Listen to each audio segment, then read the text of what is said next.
1,629. Over the last 2 years, I've caught 1,629 stone crabs.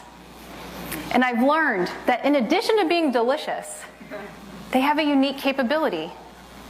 It's a biological process called autonomy, a defense mechanism evolved over millions of years that allows the crab to self-amputate when needed. That means that when you trap a stone crab, it does something unexpected. It lets go of its own claw. It doesn't overthink. It doesn't call a meeting. It doesn't ask 3 friends and a therapist what to do. It just lets go. The stone crab lets go of its claw when it's trapped because it knows instinctively that's its best chance at survival and freedom. And it works. When we catch a stone crab, he releases his claw, which we harvest, then we return him back to the ocean. But that's not the most remarkable part. That stone crab, living his best life, grows a new claw. Now, I'm not suggesting you should go around dropping body parts to escape a difficult situation. Yet there is a profound lesson our crustacean friend can teach us. The stone crab paradox. Let go to grow. Many of us are holding on to things we should let go of. A job that dreams us, a relationship that's run its course, that box of mystery cables you swear you're going to use someday. You should let go.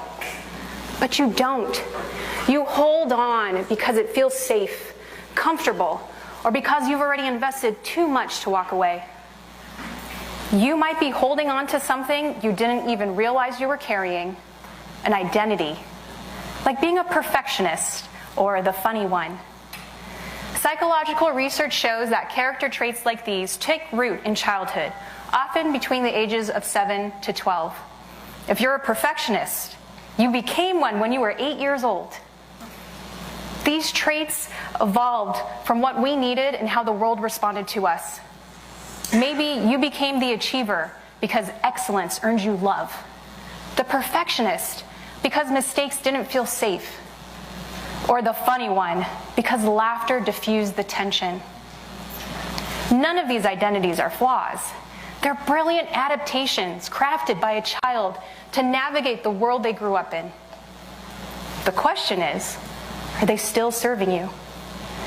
You wouldn't wear the same shoes you wore when you were 8, so why are you carrying the identity that 8-year-old chose? And that's the thing. Most of us don't question it. We just keep going. We stay in the role, we follow the plan, we do the thing we set out to do, even when it no longer fits. I did that. I had a full scholarship to the engineering school of my dreams. My family was proud, I was winning. After a semester, I realized something I didn't want to admit. I hated it. I shouldn't have.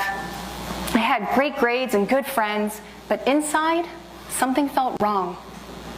Still, I couldn't just leave. This is what I had worked so hard for the last 18 years of my life. I had a scholarship, a plan, a laminated acceptance letter in my mom's purse. No way I was dropping out. I told myself to toughen up and push through, but the feeling wouldn't go away. I brought it up to my mentor. You know, the person you go to for advice but don't actually take it. That guy.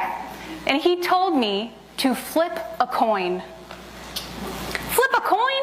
This was my entire future, not whether to get guacamole on a burrito. But I did it. I flipped a coin. Heads, stay, do the smart thing. Tails, let go of the dream and drop out. I tossed the coin, and when it landed, well, I didn't look. I didn't need to, because I already knew what I wanted it to land on. I wasn't staying. Staying meant being trapped. I needed to let go.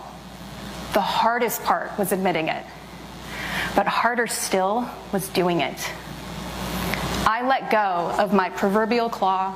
I let go of the dream of going to engineering school, and I dropped out.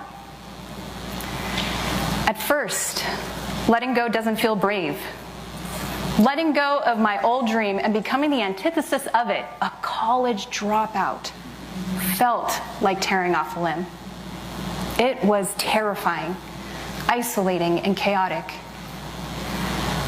But it was also freedom. It wasn't until I let go of a dream that was no longer mine that I was free to grow into my next me, a stronger me, a me I love today. Just like a stone crab.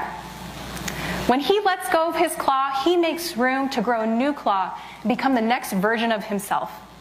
When you let go of an identity or a dream that no longer serves you, you make room to grow into the next version of yourself. That sounds inspiring, and it is, but in practice, there are some things that are much more difficult to let go of than others. For example, control. I tried letting go of control once, but then my team used Comic Sans in a presentation. So let's just say I am a work in progress. At least fonts are easy. Controlling people and situations, that's when it gets complicated. A friend of mine, Elena, who is a VP of a mid-sized company, she's one of those leaders that truly cares. And she was having trouble with a longtime employee, James. Everybody loved James. But after years of service, he started underperforming. Elena tried to help him with support and feedback. In addition to trying to control the situation, she believed that if she just worked harder, she could fix it. James continued to underperform. Months later, Elena fired him. She expected anger. Instead, James smiled and said, "What took you so long?" He wasn't mad, he was relieved. They both were. Elena and James were stuck. She was trapped by the belief that great leaders fix everything. He was trapped by his own set of self-limiting beliefs around quitting and failure. They struggled to let go. And in the end, Elena demonstrates that sometimes the most compassionate thing a leader can do is make the hard choice first. Maybe what you need to let go of isn't control, lucky, or a self-limiting belief, but it's a relationship.